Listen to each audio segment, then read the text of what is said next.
So what happens when one of the most secretive industries on the planet springs a leak? And I'm not talking about a little drip. I mean a full-on tidal wave of information. A leak that exposed a totally hidden global financial system. Yep, this is the story of the Panama Papers.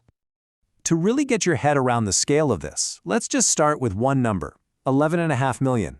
That's right, 11.5 million confidential files, all leaked from just one law firm in Panama. This wasn't just a big story, it was, frankly, an absolutely unprecedented data breach. And you know, those files, they literally ripped the curtain back on the secret world of offshore finance. They showed us how the super wealthy and the powerful can kind of play by a completely different set of rules. So in this explainer, we're going to break down what that all means. Okay, so here's the plan. We'll start with the leak itself. Then, we're going to peek inside that offshore world and see how it all works. We'll get into the super important difference between tax avoidance and tax evasion. Then we'll cover the huge scandals that blew up. And finally, we'll ask the big question, has anything really changed? All right, first up, the leak that absolutely shook the world. And look, this was way more than just some embarrassing stories about rich people. It was like getting a detailed secret map of a global shadow economy, one that's running in parallel to the one we all live in. So here's the really crucial point. The Panama Papers didn't just expose individuals, it exposed the entire system. We're talking about a complex web of law firms, banks, and bizarre corporate structures, all designed for one thing, to move and hide money. And when that money's hidden, well, it's totally out of reach for tax collectors. And that means less money for schools, hospitals, all the public services we rely on. But how does this whole system actually work? I know it sounds super complicated, but it's really built on just a few key ideas, and they're surprisingly simple. So let's break them down. Okay, so the first piece of the puzzle is something called a shell company. And what's wild is how simple it is. Just think of it like a briefcase, an empty one. It doesn't do anything by itself, but you can stuff it full of valuable things. Cash, property, stocks, whatever. And from the outside, nobody has a clue who actually owns that briefcase. All right, next up, you need a place to stash that briefcase, right? That's where a secrecy jurisdiction comes in. You probably know it as a tax haven. And listen, the big draw isn't always just low taxes. The real prize is secrecy. These places have ironclad privacy laws that make it almost impossible for anyone to figure out who owns what. And all of this leads us to the most critical piece of the whole shebang, the beneficial owner. That's just a fancy term for the real person who's actually pulling the strings and getting all the benefits. The entire point of this shell company game is to hide the name of this person. So here's how you put it all together. It's like a three-step recipe for secrecy. Step 1.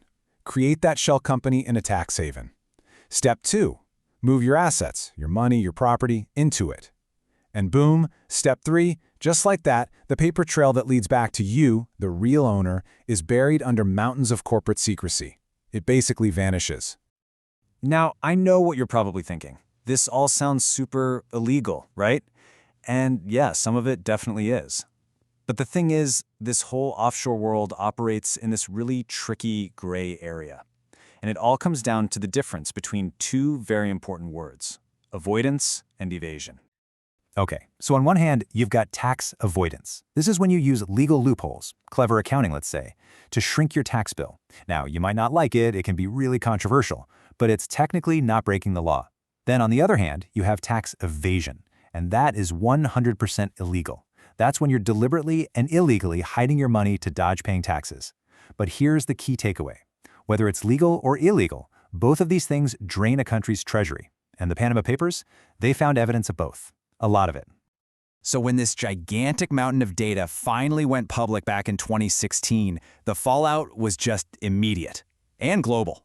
This wasn't some boring, abstract financial story. No way. This had very real, very human consequences, especially for some very powerful people.